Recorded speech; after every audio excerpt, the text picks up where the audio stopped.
بسم الله الرحمن الرحيم والطور وكتاب مسطور في رق منشور والبيت المعمور والسقف المرفوع والبحر المسجور إن عذاب ربك لواقع ما له من دافع يوم تمور السماء مورا وتسير الجبال سيرا فويل يومئذ للمكذبين الذين هم في خوض يلعبون يوم يدعون إلى نار جهنم دعا هذه النار التي كنتم بها تكذبون أفسحر هذا أم أنتم لا تبصرون اصلوها فاصبروا أو لا تصبروا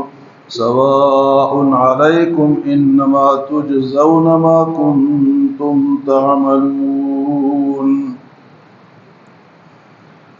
اس سے پہلے سورۃ الذاریات کا درس تھا، آج سے وہ ختم ہوئی سورۃ طور شروع۔ سورۃ طور میں بھی آخرت اور قیامت کا ذکر، اللہ کی توحید کا ذکر اور آخرت کی تیاری کا حکم ہے۔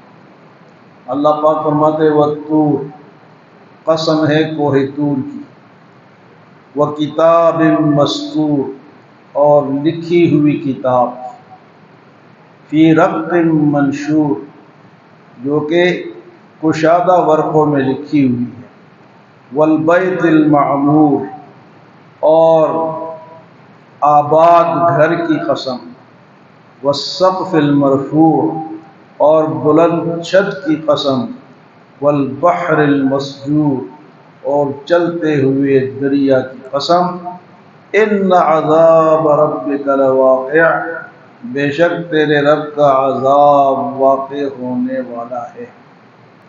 5 قسمیں اللہ پاک نے کھائی ہیں، اور اس کے بعد فرمایا کہ یہ جو اللہ کا عذاب ہے اس نے آنا ہے۔ والطور، یہ وہ پہاڑ ہے، کوہ طور جسے کہتے ہیں، جہاں موسیٰ علیہ السلام کو اللہ نے تورات عطا فرمائی۔ موسیٰ علیہ السلام نے اللہ پاک سے کلام کیا، باتیں کی، وَكَلَّمَ اللَّهُ مُوسَىٰ تَكْلِيمًا۔ یہ ایک متبرک مبارک پہاڑ ہے، اور حدیث مبارک میں آتا ہے کہ جب قیامت کے دن، قیامت کے قریب دجال آئے گا تو 4 جگہوں میں وہ نہیں جا سکے گا۔ ایک کوہ طور پہ نہیں جا سکے گا، ایک بیت اللہ پہ نہیں جا سکے گا، فرشتے اس کو روک دیں گے، ایک مدینہ منورہ میں نہیں جا سکے گا، اور ایک جو ہے وہ بیت المقدس میں نہیں جا سکے گا۔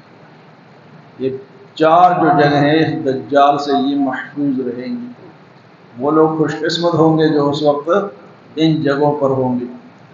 تو کوہ طور کی قسم، والطور وکتاب مسطور، اور لکھی ہوئی کتاب، لکھی ہوئی کتاب سے وہی تورات جو اللہ نے موسیٰ علیہ السلام کو عطا فرمائی تھی، اور یا قرآن بھی مراد ہو سکتی ہے۔ فی رق منشور، جو کہ کشادہ ورقوں میں لکھی گئی۔ پرانے زمانے میں کاغذ کا بڑا مسئلہ تھا، جو چمڑے پہ یا اس طرح پتھر پہ کھلی چیز پہ لکھتے تھے، تو پھر اس کی قسم بھی اللہ نے کھائی ہے کہ ان کتابوں کو اللہ پاک نے لکھا ہے۔ فی رق منشور، یا لوح محفوظ میں اللہ کے پاس محفوظ ہے۔ والبیت المعمور، اور بھری ہوئی گھر کی قسم، بھرا ہوا گھر بیت المعمور، ایک تو خانہ کعبہ کو بھی کہا جاتا ہے، اور دوسرا بیت المعمور جو ہے یہ فرشتوں کا کعبہ ہے۔ بیت المعمور یہ فرشتوں کا کعبہ ہے، اور یہ کہاں پر واقع ہے؟ یہ 7ویں آسمان پر واقع ہے، اور عین بیت اللہ کے اوپر، نیچے بیت اللہ ہے، اس کے سیدھے اوپر جا کے بیت المعمور ہے، وہاں فرشتے طواف کرتے ہیں، اور آتا ہے کہ 70,000 فرشتے روزانہ اس کا طواف کرتے ہیں، اور اس کے بعد کسی فرشتے کو دوبارہ موقع نہیں ملتا۔ اور آتے ہیں اتنے اللہ کے فرشتے، 70,000 روزانہ وہ طواف کرتے ہیں بیت المعمور کا، اور وہ جو 70,000 اس کا طواف کرتے ہیں، دوبارہ زندگی میں ان کو موقع نہیں ملتا، بس کر کے چلے گئے، اب 70,000 اور آئیں گے اور آئیں گے۔ اتنی اللہ تعالیٰ کی مخلوق ہے اور وہ اللہ کی عبادت کرتی ہیں۔ ہم سمجھتے ہیں کہ ہم نے بڑی عبادت کر دی، اتنے فرشتے روزانہ بیت اللہ کا، بیت المعمور کا طواف کرتے ہیں اور دوبارہ ان کو وہاں پر جانے کا موقع نہیں۔ والسقف المرفوع، اور اونچے چھت کی قسم، آسمان بھی اونچا ہے، ہر چیز کے جو چھت ہے وہ اونچا ہی ہوتا ہے، تو اس کی بھی قسم اللہ پاک نے کھائی ہے۔ فرمایا والبحر المسجور، اور بھرے ہوئے دریاؤں کی قسم، دریاؤں کے اندر یہ پانی کون لاتا ہے؟ جی اللہ لاتا ہے۔ فرمایا کہ یہ قسمیں کھانے کے بعد کیا ہے کہ یہ نہ سمجھو کہ تمہیں ویسے ہی پیدا کر دیا گیا ہے، تم نے جا کے ایک جگہ کیا کرنا ہے جی؟ سوال و جواب کرنا ہے، اور وہ ہے عذاب کی جگہ۔ ان عذاب ربک لواقع، اللہ کا عذاب جو ہے اس نے واقع ہونا ہے، اس نے آنا ہے۔ ما لہ من دافع، اور اس کو کوئی ہٹا بھی نہیں سکتا کہ اس سے دور کر دے، ہٹا دے، ختم کر دے۔ ما لہ من دافع، اللہ کے عذاب کو کوئی ہٹا بھی نہیں سکتا، اللہ کے سوا اس کو کوئی ہٹا نہیں سکتا۔ اللہ ہٹانا چاہے تو اللہ کے لیے آسان ہے۔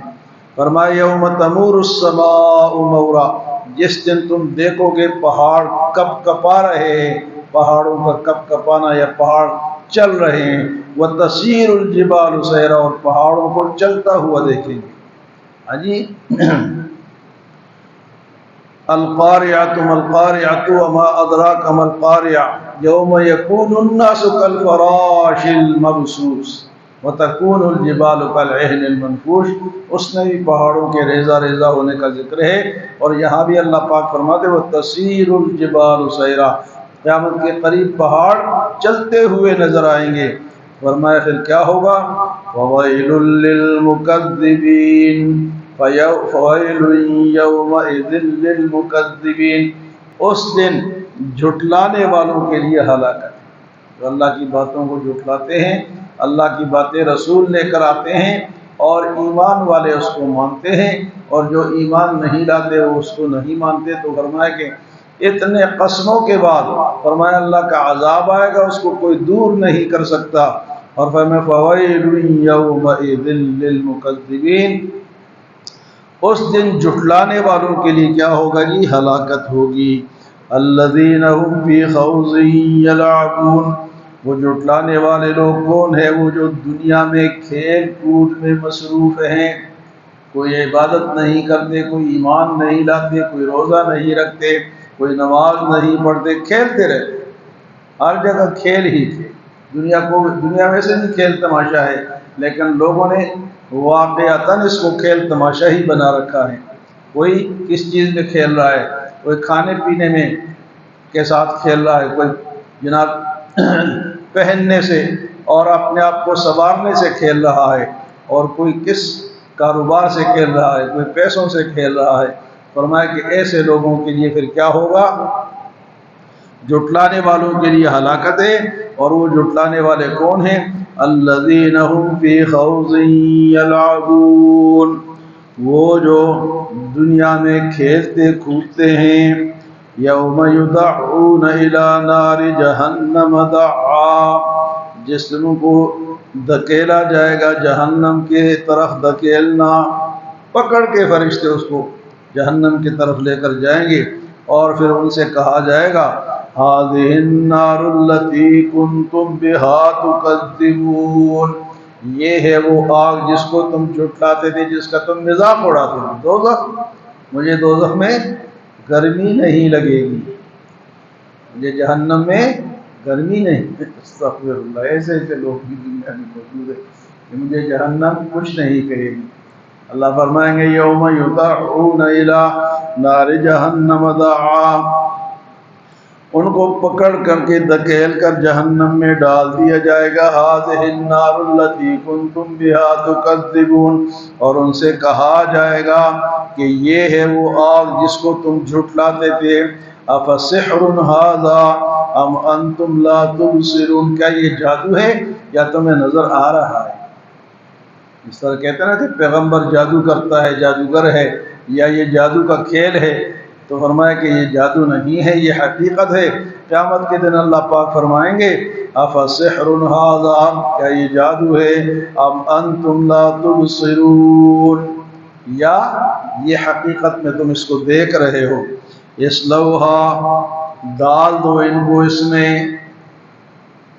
کافر جتنے بھی کافر ہوں گے اللہ کیا فرمائیں گے؟ اصلوھا، ڈال دو ان کو اس میں، فاصبروا او لا تصبروا، اب اس جہنم میں جاؤ، صبر کرو یا نہ کرو۔ بعض دفعہ مصیبت آتی ہے نا، وہ کہنا ہے صبر کر لوں گا، لیکن چھٹکارے کا کوئی راستہ بھی تلاش کرتا ہے۔ وہاں اللہ پاک فرمائے اصلوھا، ان کو اس میں ڈال دو، فاصبروا او لا تصبروا، صبر کرو یا نہ کرو، سواء علیکم، برابر ہے، صبر سے کوئی فائدہ نہیں ملے گا۔ اور اللہ پاک فرمائیں گے انما تجزون ما کنتم تعملون، یہ ہے وہ تمہارے اعمال کا بدلہ۔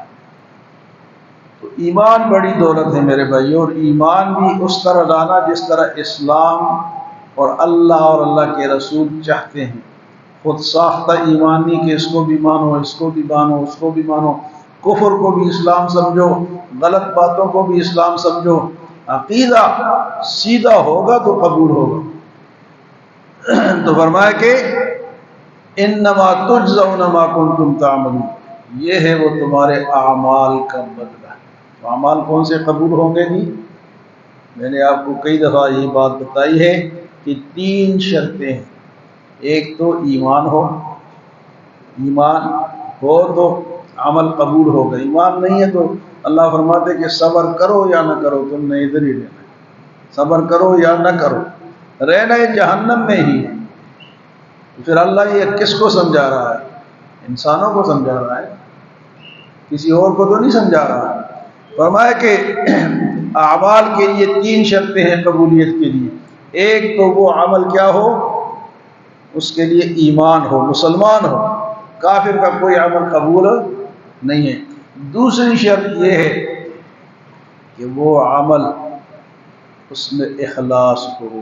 اخلاص کا مطلب ہے جی کہ وہ کام صرف اللہ کی رضا کے لیے ہو، دکھلاوے کے لیے نہ، دکھلاوا اگر آ گیا تو اسے اخلاص نکلتا۔ اور تیسری شرط یہ ہے کہ عمل سنت کے مطابق خود ساختہ نہ ہو، حضور صلی اللہ علیہ وسلم کی مہر اس کے اوپر لگی ہوئی۔ تو ایمان، اخلاص اور سنت کے مطابق اس کو اگر کوئی تلاش کرے، شادی کرے تو کہے گی اس میں حضور کی سنت کیا ہے، فوت ہو جائے تو پوچھے کہ اس میں حضور کی سنت کیسی ہے، کوئی معاملہ کرے، تجارت کرے تو پوچھے کہ اس میں حضور کی سنت کیسی ہے۔ تو جس چیز پہ حضور کی مہر لگی ہوگی، سنت ہوگی، وہ قبول ہے۔ اور اگر ہم نے خود ساختہ چیزیں بنائی ہوئی ہیں، اپنی مرضی کی ہوئی ہے، تو مرضی اللہ کے دربار میں نہیں چلتی۔ وہ اس کیوں نہیں چلتی کہ اللہ نے یہ بھیج دیا، قرآن بھیج دیا، رسول بھیج دیے، اور علماء سمجھا رہے ہیں، تبلیغ والے سمجھا رہے ہیں، اس کے بعد بھی کوئی نہیں سمجھتا تو وہ پھر اپنا ذمہ دار ہے۔ اللہ ہمیں عمل اور سمجھ کی توفیق عطا فرمائے۔